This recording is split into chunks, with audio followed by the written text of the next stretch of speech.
Hello, today we're taking a trip back in time. Yes, quite a bit, too. A world that existed thousands of years ago, but whose traces still astonish us. The Indus Valley Civilization. Absolutely. We have some fascinating articles on it. We've also done some research, and our goal is to extract the most important, and yes, surprising, information from it. That's right. And this isn't just about bricks and ruins, you see. No, this is the story of a highly developed society. Their thinking, their technology, and yes, the mystery of their sudden disappearance. Yes, that's a mystery. So let's see what pieces of this ancient puzzle our sources can piece together. So let's start by piecing together the scattered fragments of this civilization and see what story they tell us. Well, first of all, how did it come to light? I mean, did such a vast civilization exist? Its discovery is a story in itself, isn't it? Yes, it is. It's an interesting story. It dates back to around the 1850s. Okay. When the Karachi-Lahore railway line was being laid. Yes, the Burden brothers were engineers there. They found some old bricks and ruins. They reported it, but perhaps no one understood its significance at the time. Yes, it happens often. The real work began in 1921, when Rai Bahadur Daya Ram Sani began haphazard excavations at Harappa. Well, in 1921, yes. And the very next year, in 1922, Rakeldas Banerjee began excavations at Mohenjo-Daro, all under the leadership of Sir John Marshall. And only then did the world realize that these weren't just small settlements. Absolutely not. These were the cities of a vast, sprawling civilization. So, how vast was its area? I mean, how large was its area? Yes, the expanse was incredible. Just think, based on the information we have. Yes, approximately 1.3 million square kilometers. Some estimates even go as high as 2 million. 2 million, my God. And this was at the time of the civilizations of Egypt and Mesopotamia. Yes, it's very famous. It was much larger than their total area combined. That's amazing. So, which areas were included in it? In today's terms, it encompasses a large part of Pakistan, and in India, Punjab, Sindh, Baluchistan, Gujarat, Rajasthan, Haryana, and parts of western Uttar Pradesh. It's a fairly large area, and some parts of Afghanistan were also included in it. That means, if you look at the map, from Manda and Jammu in the north to Damabad, Maharashtra in the south. Yes. And from Sutga, Gandoor, Baluchistan in the west to Alamgirpur, near Meerut, in the east. Exactly. It really does seem like an empire, and it was the Bronze Age civilization. Isn't it? The Bronze Age. Yes. Speaking of the Bronze Age, its peak period, roughly speaking, is between 2600 BCE and 1900 BCE. Okay. And not just the expanse, but the architecture of these cities would astonish even today's architects. That's right. That's what I was going to say. Their town planning was amazing. Perfectly straight streets. Yes. Intersecting each other at 90-degree right angles. As if someone had first drawn a complete map and laid out a grid. Absolutely. Cities were divided into rectangular blocks. How could they think in those days? How could these people do it? That's the point. The planning was amazing. And most cities have two main parts. 2 parts. Yes. A western mound, which was slightly higher and often fortified. It was called a citadel. The citadel was probably where the ruling class or other important people lived. And the other part, located in the east, was called the lower city. It was larger. Ordinary people lived there. Okay. And what's most remarkable? These cities used baked bricks extensively. Baked bricks, in those days. Yes. And they were mostly of a standard size. Standard size too. Yes. This was completely different from the contemporary Egyptian civilization, where unbaked bricks were more common. This is a big deal. Okay, and that huge bathhouse at Mohenjo-Daro. The Great Bath is mentioned everywhere. What was it? Yes, it was found in the fort area. It's a large rectangular pond. How big? About 12 meters long, 7 meters wide, and 2.5 meters deep. Quite large. Yes, and stairs lead down to it on both sides. There are also small rooms nearby. A well was also found nearby, perhaps for changing clothes and drawing water. Okay, and look at its construction. The floor and walls are made of baked bricks, and to make them waterproof, something like asphalt was applied. Amazing engineering. Why would it have been used? 1. Guess is that it might have been used for some religious bath or special ritual. Just like sacred ponds have been important in India later on, it could have been something similar. And a huge granary, meaning grain storage, has also been found there. Yes, a very large building has been found in Mohenjo-Daro that is believed to be the granary. But this is even more evident in Harappa. In Harappa? Yes, 2 rows of 6 granaries each, built on brick platforms, were found inside the Harappa citadel. 12 granaries? Yes. And cracks in the floor near them have been found, with grains of wheat and barley stuck in them. It seems grain was also cleaned there.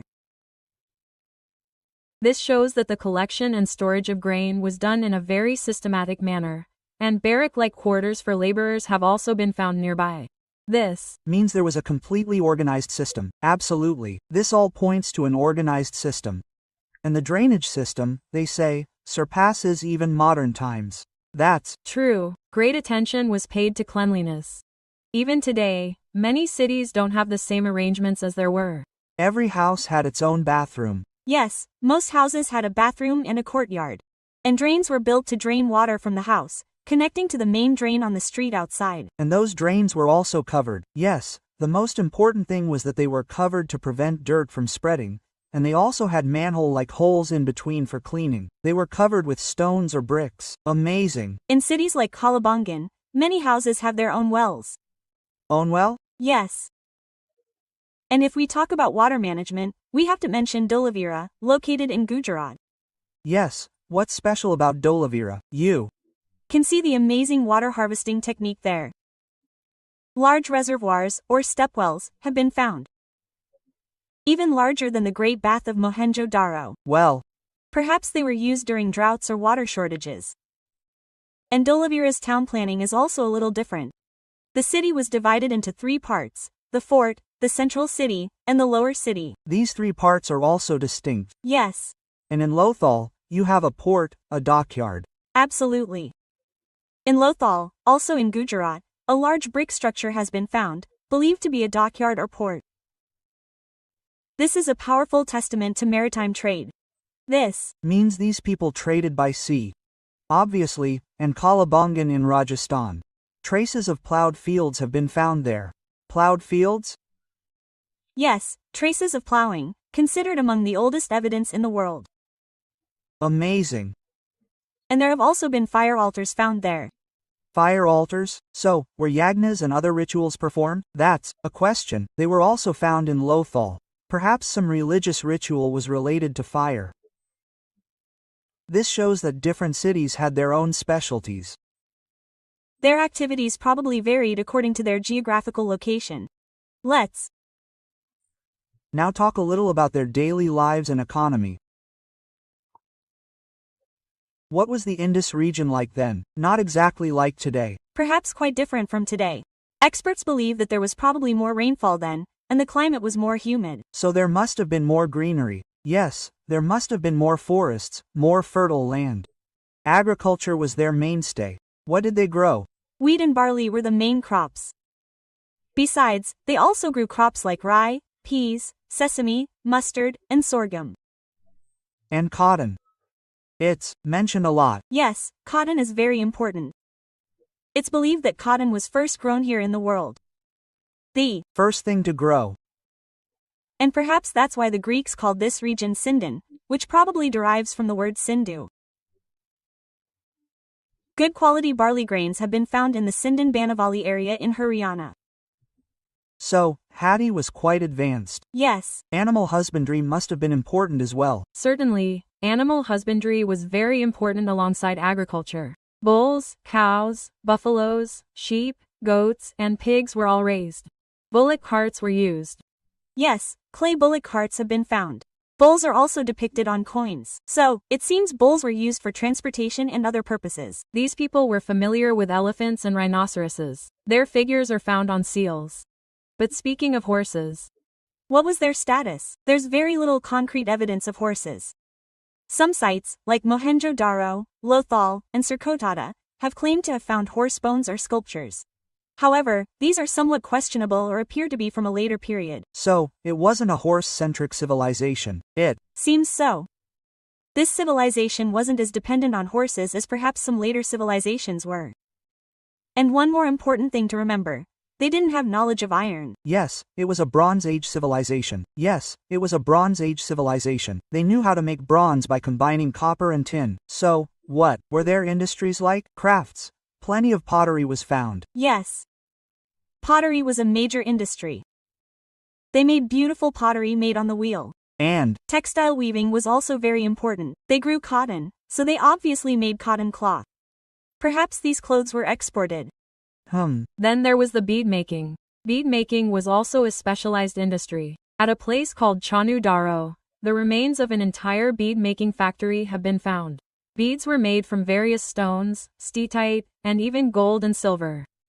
Factory means work was done on a large scale. Yes, it seems so. They also knew how to work with metal.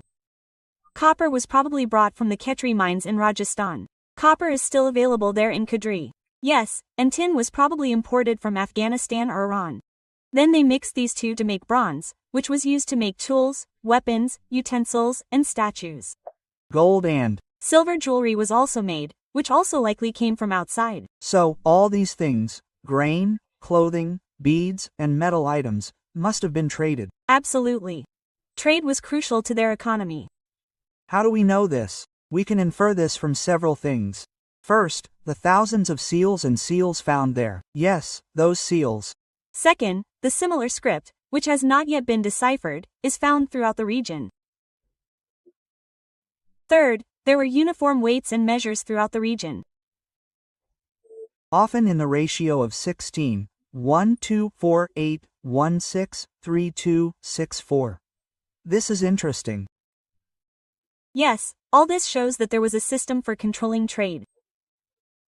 Internal trade took place between cities and villages, as well as with other countries. Yes, there is strong evidence of external trade as well, particularly with Mesopotamia, today's Iraq, as well as with Iran and Afghanistan. How did we learn about Mesopotamia? Ancient Mesopotamian writings mention a place called Meluha. Meluha? Yes. Most scholars believe that Meluha was the name of the Indus region. Those writings mention goods coming from Meluha, such as precious stones, ivory, and perhaps wood. Was there money, coins, or anything else? No, there is no evidence of metal coins or currency. It seems all trade was based on the exchange of goods, i.e., barter. Barter system?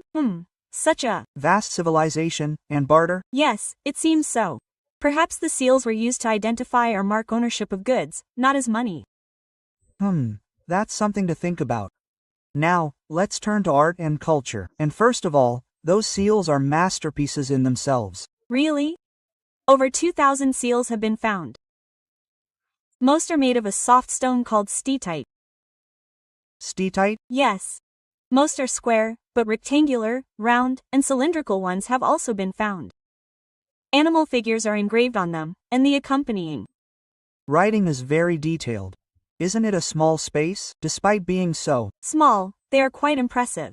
They seem to have life. What animals are depicted on them? Most are depicted with one horn. I don't know which animal it was. Some people think it resembles a unicorn. One horn. Yes, one horn. Then there's the hump bull, which is also very elaborate. Apart from this, elephants, tigers, rhinoceroses, buffaloes, deer, and crocodiles are also depicted. And the Pashupati Maurya seal is very famous. Yes, it was found in Mohenjo-Daro. It depicts a figure sitting cross-legged like a yogi. Yes, in Padmasana, his 3 faces are depicted. He has a horned crown on his head, and 4 animals surround him: an elephant, a tiger, a rhinoceros, and a buffalo. Below him are 2 deer. This is considered the original form of Shiva. Many scholars consider it a protostone, or the original form of Shiva, because later Shiva was also called Pashupati, meaning Lord of Animals, and was also depicted as a yogi. Interestingly, the swastika symbol. Yes, the swastika symbol is also found on the seals. And the mysterious writing on these seals, that script. Yes, that script has some letters or symbols on each seal. It appears pictographic. Meaning, the picture-like letters have not been deciphered to this day. Imagine how many secrets could be revealed if this could be deciphered. This could be the biggest key to understanding this civilization, which is still lost. Speaking of sculpture, what kind of sculptures have been found? Many types of sculptures have been found. Most are made of baked clay, or terracotta. Terracotta. Yes, and among them, the majority are female sculptures. They are considered mother goddesses or madrabis. Mother goddesses? Yes. These sculptures are wearing jewelry. They wear something strange, like a fan, on their heads. One sculpture depicts a plant growing from a woman's womb. A plant from a womb? Yes, that could perhaps symbolize the worship of Mother Earth or the goddess of fertility. And toys? Yes, many clay toys have been found. Small bullock carts, animals like bulls, monkeys, birds, and whistles have also been found. For children to play with? Perhaps this shows that their lives were not limited to work and religion. And metal